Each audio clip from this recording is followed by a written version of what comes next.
예, 그, 그럼 전화할 때 제가 제 얼굴에 너무 작게 나와가지고, 좀 가까워할 것 같다는 생각이 들어가지고, 이렇게 화면을 바꾸어 보게 됩니다. 안디옥 교회 하면, 우리 보통 뭐 교회마다 안디옥 교회 많이 들어봤죠? 토론토에도 음, 안디옥 교회가 있고, 또 한국에도, 안디옥 교회, 깡통 교회라고도 하는 그런 교회가 전주인가 거기에 전주 안디옥 교회가 있었죠. 그 안디옥 교회는 그 군대 베를크 같은 이런 뭐 둥근 돔, 그 양철 돔에다가 그 교회를 이제 해가지고 교회는 뭐 건물은 거의 뭐 다 쓰러질 것 같은데 거기서 유명했던 것은 주로 그 예산의 뭐 거의 뭐 80% 이상을 전부 다 선교비로 다 써서 선교하는 교회로 이렇게 많이 알려져 있죠. 근데 안디옥 교회라고 이렇게 하는 것은 안디옥에서부터 그 세계 선교가 시작이 돼. 안디옥에서 바나바와 바울을 이제 파송하는 교회가 그렇게 됐죠.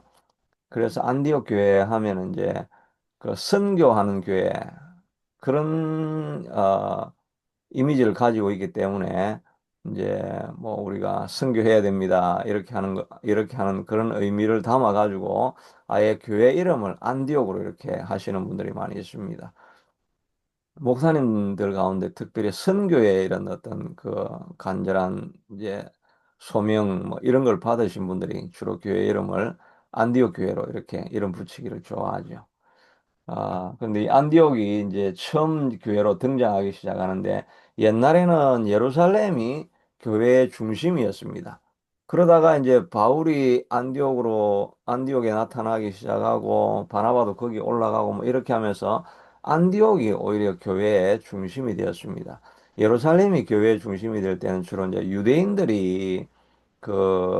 유대인들을 위한 복음 이게 중심이 되는데 이제 유대와 사마리아와 땅끝까지 이렇게 복음을 증거해야 되니까 이제 센터가 유대인 중심이 아니라 안디옥 그 이방인 중심의 교회가 더 센터가 되게 된 거죠. 그래서 교회는 이렇게 작은 예루살렘에서 유대인에게서부터 내 가정에서부터 시작해 가지고 퍼져나가 가지고 온 세계로 우리의 영향력이 흘러갈 수 있게 되도록 이렇게 교회도 점점 세계적으로 이렇게 글로벌하게 퍼져나가게 되는 그런 일이 있고 그것이 바로 하나님이 우리를 향한 뜻이 되는 줄로 믿습니다. 내가 속한 영역에서부터 점점 영향력이 펼쳐져서 복음이 계속 흘러가게 하는 것이 하나님의 뜻이 되는 거죠.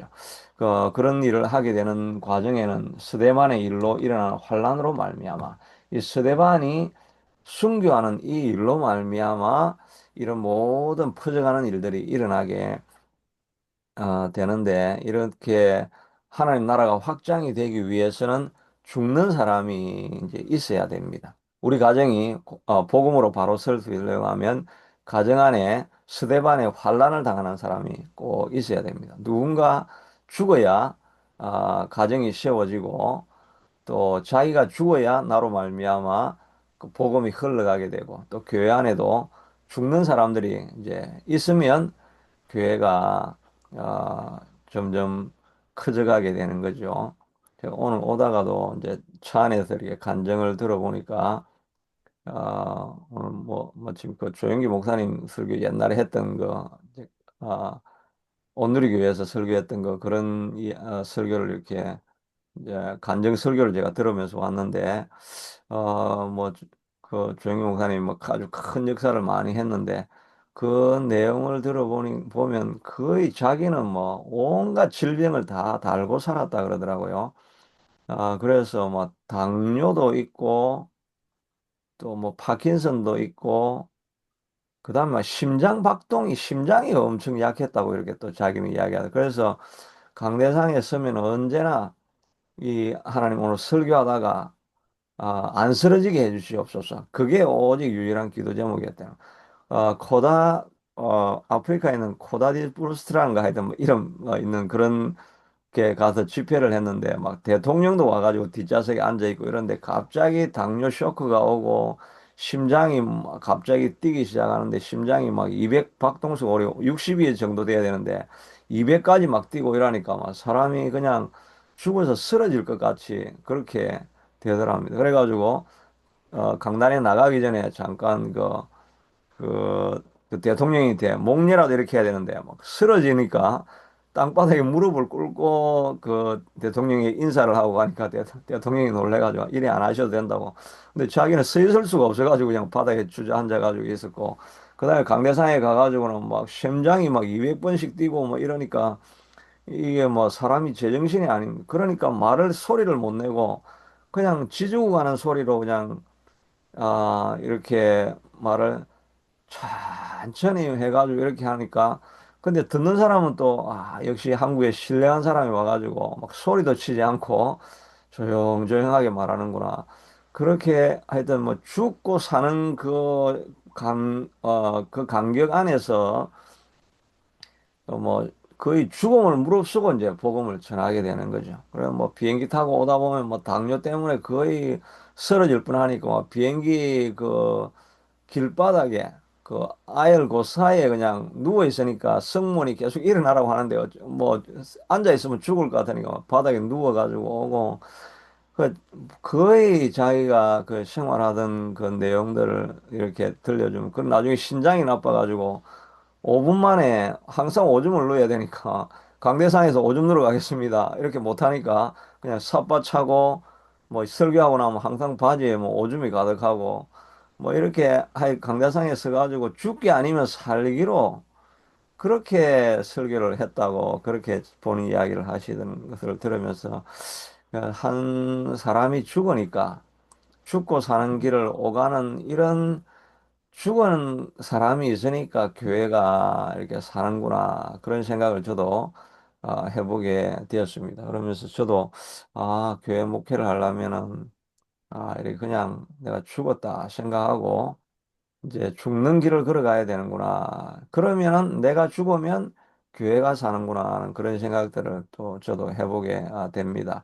이 안디옥 교회로 예루살렘에서 안디옥 교회로 이렇게 흘러가는 이유는 스데반이 진짜 죽으니까 이때는 진짜 순교를 해버리니까 주변에 있는 생명이 살아나는 역사가 일어나는 것을 보게 되면서 우리도 이 기도해야 하는 이유는 죽기 위해서 기도하는 거죠. 하나님 죽기를 원합니다. 정말 고통이 오고 환란이 오고 이렇게 해도 하나님 나는 죽습니다. 이 마음을 가지고 그런 마음을 달라고 기도하는 것이고 또 이렇게 기도하러 나오는 이 시간도 죽기 살기로 나와야 됩니다. 그냥 적당하게 살려고 하면 뭐 그렇게 살 수도 있는데 죽기 살기로 살아야 내 안에 예수가 드러나기 시작하고 복음이 흘러가기 시작한다는 생각을 하면 기도할 때도 우리가 죽기 살기로 기도하고 또 하루 생활할 때도 죽기 살기로 살아야 역사가 일어날 것이다. 그런 생각을 해보게 됩니다. 그 복음이 베니게와 구브로와 안디오까지 이르게 되어졌는데 이때는 유대인에게만 말씀을 전하고 그 중에 구브로와 구레네와 몇 사람이 안디옥에 이르렀다. 그래서 이 사람들은 헬라인에게도 말하면서 주 예수를 전파했다. 이게 여러 가지 지명이 나오는데 이 지명 이름이 구브로도 나오고 구레네도 나오고 이렇게 하죠. 그래서 이 지명을 이렇게 살펴보면 이 보면은 이 예루살렘에서 스데반이 죽으니까 이 복음을 도망가 가지고 여기에 베니게는 여기 페니키아 요 지역입니다. 페니키아 여기로 또 아까 안디옥으로 또 구브로라고 하는 이 지도가 지금 여기 빠져 있는데 요 섬입니다. 사이프러스라고 하는 지금 섬이죠. 복음이 여기에 있다가 스데반이 죽으니까 베니게로 갔다가 구브로로 갔다가 그 다음에 이 안디옥으로까지 이렇게 복음이 쭉 흘러가게 됩니다. 그런데 여기서 예루살렘에서 올라간 사람은 베니게, 구브로 이렇게 다니면서 안디옥 이렇게 다니면서 유대인들에게만 복음을 이렇게 전했습니다. 아직 이 사람들은 예수님이 성령이 임하시면 예루살렘과 유대와 사마리아 땅끝까지 이르러 땅끝까지 온 유대 이방인들에게 복음이 흘러갈 것이라고 했는데도 이 사람들은 자기 전통에 잡혀가지고 이 유대인들에게만 복음을 전한 것입니다. 그런데 그때 구레네 여기 구레네 사람이 있죠. 구레네와 구브로에서 온 사람들, 이 구레나는 이 아프리카입니다. 아프리카 여기 알렉산드리아, 이집트죠. 이집트 중에서 이쪽에 구레네에 있던 사람하고 이 구브로에 있던 사람들이 안디옥에 와가지고는 헬라인에게도 복음을 전했다. 헬라인은 이방인들이죠.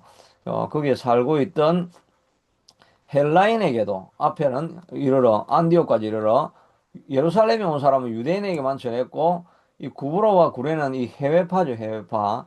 해외파 사람들은 안디옥에 와가지고 거기에 대다수가 살고 있는 사람이 헬라인 이 로마 사람들 아닙니까? 로마 그릭 사람들.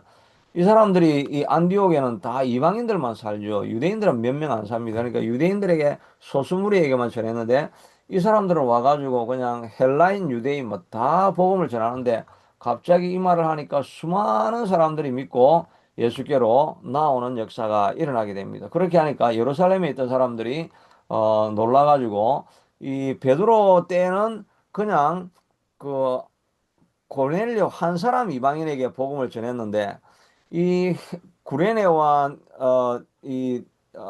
사이프러스에 섬에 있던 사람들은 그냥 와가지고 단체로 그냥 헬라인에게 막 전해버렸는데 이 헬라인 이방인들이 복음을 다 받아들이니까 이방인에게 복음이 퍼져나가는 순서가 베드로가 한 건 한 가정이라고 한다면 전 지역이 그 유대 그 헬라인들이 예수 그리스도를 믿고 그러니까 교회 공동체가 엄청 커져 버렸죠.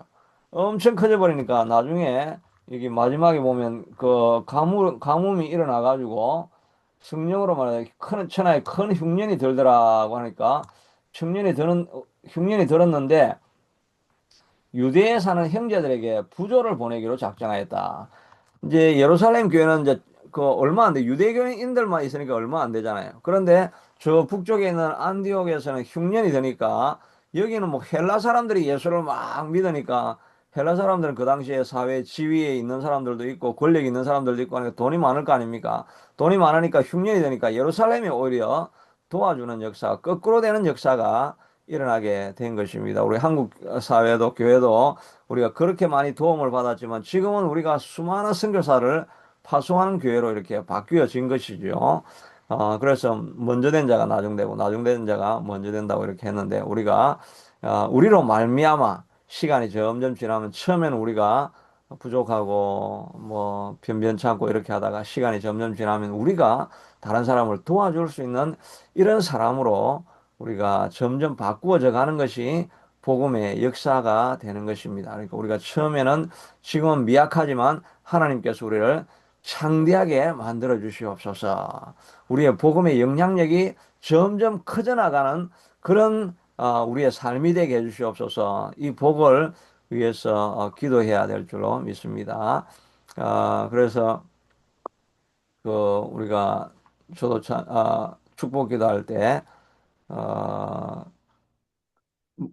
항상 머리가 되고 꼬리가 되지 않고 위에만 있고 아래에 있지 아니하고 구워 줄지언정 꾸이지 아니하는 백성이 되게 해 주시옵소서 이렇게 축복 기도하는데 꾸이는 인생이 아니라 구워주고 베풀어주는 인생이 되고 밑에만 있다가 지리멸렬하는 존재가 아니라 머리가 되고 앞서 나가는 자가 되게 해달라고 하는 그런 축복 기도를 하라고 하나님께서 말씀하셨죠. 그러니까 우리도 기대감을 가지고 지금은 변변찮은 모습에 있지만 주의 능력으로 말미암아 내가 완전하게 죽음으로 말미암아 내 안에 있는 예수가 드러나면서 복음은 흘러나게 하고 세계적으로 영향력을 미칠 수 있는 그런 그 개인과 가정과 교회가 되게 해달라고 우리가 기도하는 것이 필요합니다. 우리 가정도 하나님 이 가정을 세워서 명문 가정이 되어가지고 아, 내가 죽을 때 죽기 살기로 기도하고 죽기 살기로 말씀대로 살아가고 죽기 살기로 하나님이 명하시면 성령의 약속에 따라서 순종하고 살아가서 내 안에 있는 예수가 드러남으로 말미암아 선한 영향력이 점점 퍼져나가게 하여 주시옵소서라고 이렇게 우리가 기도해야 될 것입니다. 또 마지막으로 한 가지 살펴보는 것은 이 사람들이 이제 눈이 바뀌지 않습니까? 유대인들은 아직도 예수님의 약속을 기억하지 아니하고 유대인은 유대인에게만 말씀을 전해야 된다 생각을 했지만 구브로나 구레네 사람들은 안디옥의 헬라인도 모든 이방인에게도 복음이 흘러갈 것이다 라고 하면서 이 사람을 보는 눈이 바뀌지 않습니까? 이제 복음이 들어오니까 아, 헬라인이 그 이방인들이 이런 부정한 사람이 아니고 이 사람도 하나님 앞에 사랑받는 사람이구나 하면서 우리의 눈이 바뀌는 거죠. 예수를 믿고 은혜를 받으면 사람의 눈이 바뀌는 거죠. 옛날에는 아, 내 마음에 안 맞는 사람, 아, 또 나하고는 뭐 하여튼 사이가 안 좋은 사람 이런 사람이 있다가도 예수 믿고 나면 눈이 바뀌죠. 와이프도 아, 내하고 이건 잘 안 맞아. 뭐 이러면서 아, 왜 이렇게 안 맞는 사람하고 살지? 뭐 이런 생각을 하다가 은혜가 들어오기 시작하면 그렇게 안 좋게 보이던 아내와 남편이 긍휼하게 보이고 불쌍하게 보이고 그러므로 말미암아 새로운 관계를 형성하게 되는 그런 일들이 일어나게 되는 거죠. 어제도 잠깐 이 쇼츠 이런 거 하나 보니까 이혼해야 되겠다 이런 생각을 하고 있던 그 한 사람이 갑자기 하나님 말씀을 보는 가운데 말씀을 통해 가지고 그 남편이 긍휼하게 여기지기 시작하더라는 것입니다. 아, 그래서 내가 이 사람을 떠나야 될 것이 아니고, 근데 그렇게 자기가 긍휼한 마음으로 계속 바라보니까 그 남편도 성경을 읽기 시작하고 또 기도하기 시작하고 이렇게 하면서 자기가 옛날에는 계속 갈구고 이렇게 했는데 긍휼한 마음이 생기니까 뭐든지 이해해 주려고 하고 그러면서 가정이 다시 화목하게 되었다. 뭐 그런 쇼츠 30초짜리 간증인데 그런 말씀하는 걸 보게 되는데 예수 믿게 되고 은혜 받게 되어지면 눈이 바뀌어지는 거죠. 내하고 안 맞는 사람이었는데 그 사람이 너무나 사랑스럽고 긍휼하게 이렇게 여겨지는 그런 눈이 바뀌어지는 그게 이 복음의 능력이죠. 그 하나님께 은혜 받게 해달라고 해서 결국 우리가 해야 될 일은 하나님 사랑하지 못하던 사람 더 사랑하게 되게 하시니 감사합니다. 그런 눈이 바뀌어지게 해주시옵소서라고 기도하고 또 우리 자신을 보는 눈도 바뀌어져야 됩니다. 예수 믿기 전에는 나는 별 볼 일 없는 사람, 나는 하면 안 되는 사람, 하면 망하는 사람, 뭐 나는 잘 사람들에게 좋아하지 못하는 사람, 다 그런 사람이었는데 예수 믿고 나면 눈이 바뀌어져야 되는 누구든지 그리스도 안에 있으면 새로운 피조물이라 이 믿음을 가져 나는 저주받은 인생이었다라고 생각하는데 하면 안 되는 인생이라고 생각해야 되는데 이제는 내가 내 안에 예수님이 있으니까 하나님이 함께 하시면 내가 못할 일이 능치 못한 일이 어디에 있겠느냐 주님이 함께 하시면 이 안 되는 일도 되어진다 하나님이 주님이 함께 하시면 저도 이제 6학년이 되었지만 그래도 지금도 새로 시작해서 새롭게 하실 수 있다. 우리 서정호 전사님도 지금 뭐 70이 되셔도 지금은 나는 옛날하고 다르다. 예수님이 들어오셨는데 왜 내가 나를 노인으로 생각하느냐? 모세도 80의 인생을 시작했다고 한다면 내 인생도 새롭게 시작하게 될 것이다. 이렇게 예수님이 들어오면 관점이 바뀌는 거죠. 생각하는 것이 달라지고 능력을 행하는 것이 다 달라집니다. 왜냐하면 우리는 부족하지만 예수님이 들어오시면 내 눈을 바꿔주기 때문에 못할 일이 뭐가 있겠느냐. 주님과 함께하면 죽은 나사로도 살아나고 에스겔의 마른 뼈도 살아나는 것이 주님이 하시는 역사인데 마른 뼈와 같은 내 인생 아무런 비전도 없고 꿈도 없고 소망도 없고 능력도 없고 힘도 없고 바짝 말라있는 것 같은 인생도 주님이 함께 하시고 성령이 내 안에 들어오시면 일어나서 지극히 큰 군대가 되었는데 내 인생에 메말라 있는 이 인생도 주님과 함께하면 지극히 큰 군대로 일어나서 하나님의 능력을 이룰 수 있는 존재로 나는 바뀌어졌습니다 라고 하는 걸 믿고 달려나가는 이것이 바로 예수 믿고 살아가는 것입니다. 믿음으로 살아가는 것은 바로 지금까지 보아왔던 내 인생에 대한 관점이 달라져서 주님 안에서는 새로워지고 변화가 일어나고 할 수 없던 일을 하게 되고 갈 수 없는 곳을 가게 되고 꿈꾸지 못하던 것을 꿈꾸게 되고 이렇게 변화되어지는 것이 바로 예수 믿고 그리스도인이 된 이후에 우리에게 변화가 일어나는 역사인 줄로 믿고 이 믿음을 가지고 오늘 하루도 승리하고 나아가서 선한 영향력이 예루살렘에서부터 안디옥으로 내 가정이 내 삶이 점점 변화되어지는 그런 역사가 일어나게 되기를 위해서 기도하시기를 바랍니다. 우리 웨이메이커 교회도 저는 웨이메이커 교회 여러분의 교회도 작은 교회지만 하나님께서 일으켜 주셔서 선한 영향력이 예루살렘에서 안디옥으로 점점 흘러나가는 그런 역사가 일어나게 될 것을 믿음으로 기도하며 달려나가는 하루 될 수 있게 되기를 축복합니다. 하나님 감사합니다. 우리의 믿으면 눈이 바뀌어집니다. 믿으면 하나님 안에서 예루살렘에서 안디옥으로 세계로 번져나가는 그런 역사가 내가 죽을 때 스데반의 순교함으로 말미암아 그런 역사가 일어났던 것처럼 죽기 살기로 기도하고 약속을 지키기로 헌신하고 복종하기로 말씀을 순종하기로 결단하고 나아가면 하나님께서 죽을 때 역사가 나타나게 만들어 주실 줄로 믿습니다. 예수님이 우리의 싸우게 들어오면 우리의 눈이 바뀌어져서 미워하던 사람을 사랑하게 되는 그런 역사도 일어나게 될 텐데 주여 성령을 주셔서 내가 먼저 용서받게 하고 내가 먼저 사랑받게 하셔서 다른 사람 사랑하는 역사가 일어나게 하여 주시고 또 내 눈이 바뀌어서 내가 할 수 없는 존재에서 주님과 함께하면 무엇이든지 이루어갈 수 있는 그런 존재인 것으로 자기 자신을 다시 격려하고 일어서서 오늘도 선한 영향력을 일으키는 저와 모든 성도들이 될 수 있게 되기를 축복합니다. 예수님 이름으로 기도드리옵나이다.